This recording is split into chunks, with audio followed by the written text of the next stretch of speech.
తుమ్మా రంగారావు మాట్లాడాల్సింది కోరుతున్నాను.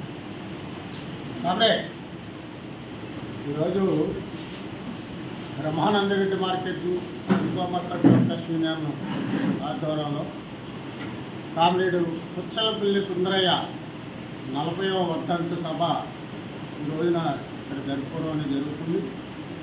సుందరయ్య గారు, పుచ్చలపల్లి సుందరయ్య గారు ఆయన జీవిత విషయాల మీద కొన్ని విషయాలు మనం తెలుసుకోవాల్సిన అంశాలు ఉన్నాయి.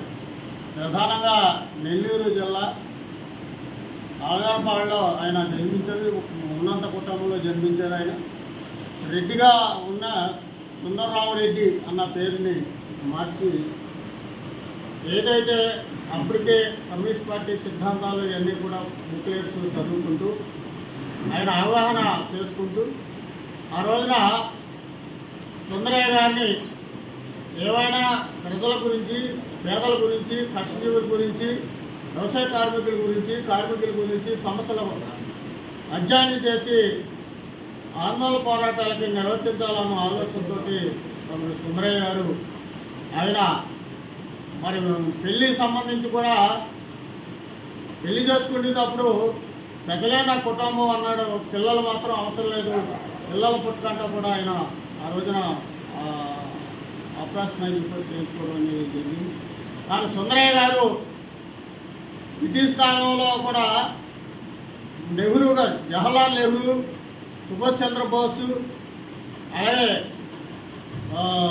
భగత్ సింగ్ మహనీయులు అలాంటితో పాటు అయినా కూడా ఆనాడు సుందరయ్య గారు, ఈఎంఎస్, చంద్ర నాగేశ్వరరావు గారు ఇలాంటి మహనీయులు ఆ పోరాటాల్లో రాజకీయాల్లో అవగాహనలోకి వచ్చిన మహనీయులు మరి ఆ రోజున పెద్ద ఎత్తున బ్రిటిష్ సామ్రాజ్యానికి వ్యతిరేకంగా పోరాటాలు నిర్వర్తించడంలో కీలక పాత్రను పోషించారు.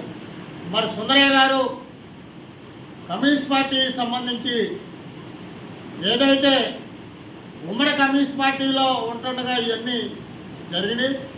తర్వాత ఏదైతే మార్క్సిస్ట్ పార్టీ ఏర్పడిందో మరి దానికి ప్రధాన కార్యదర్శిగా ఆయన పాత్ర పోషించారు సుందరయ్య.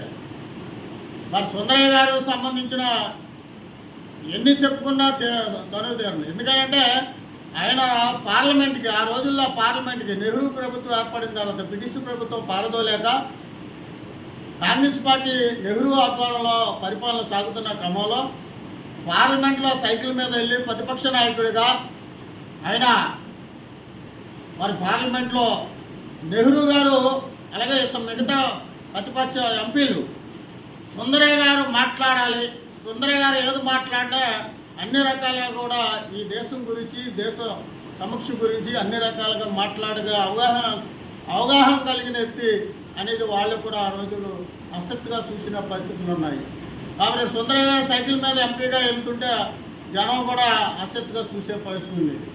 కానీ సుందరయ్య గారు పార్లమెంట్లో మాట్లాడటం కాదు, ప్రతిపక్షంగా ఉండి మాట్లాడటమే కాదు, మన ఆంధ్ర రాష్ట్రంలో కూడా జనవనరులు గోదావరిలో, కృష్ణా, మరి పశ్చిమ మరి ఏదైతే గోదావరి ఉందో మనకి, ఈ గోదావరి, కృష్ణా నది, ఈ నదుల్లో వ్యవసాయానికి ప్రాజెక్టులు ఏ రకంగా నిర్వహించాలి, ప్రాజెక్టులు కట్టడం అంటే ఏ రకంగా కట్టాలి అనేది ఒక రైతాంగానికి సంబంధించిన ప్రాజెక్టుల గురించి అవగాహన చేసుకొని మొత్తం సర్వే చేసి ఫలానా చోట్ల ప్రాజెక్టు నిర్మాణం జరిగితే మరి వ్యవసాయ సాగుకి ఉపయోగపడుతుంది, సాగు చేసుకుంటే అన్ని రకాలుగా ఏర్పడటం జరుగుతుంది అనేది కూడా ఆ రోజునే ప్రభుత్వానికి అధ్యయనం చేసి ఒక ప్లాన్ చేసి ప్లాను కూడా ప్రభుత్వాలకి అందించే మహా ఎత్తి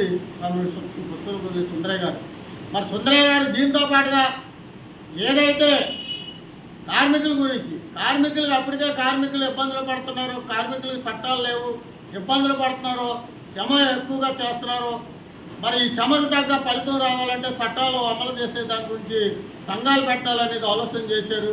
దాంతోపాటు రైతులు, అప్పటికే రైతులు కూడా అనేటువంటి ఇబ్బందులు పడే పరిస్థితులు ఉన్నాయి. రైతులకు సంబంధించిన ఇబ్బందులను కూడా దృష్టిలో పెట్టుకొని రైతు సంఘాలు ఏర్పాటు చేయడంలో కూడా ఆయన కీలక పాత్ర పోషించారు. దాంతోపాటుగా వ్యవసాయ కార్మికులు కూడా అనేకటువంటి ఇబ్బందులు, వలసలు వెళ్ళే పరిస్థితులు ఉన్నాయి.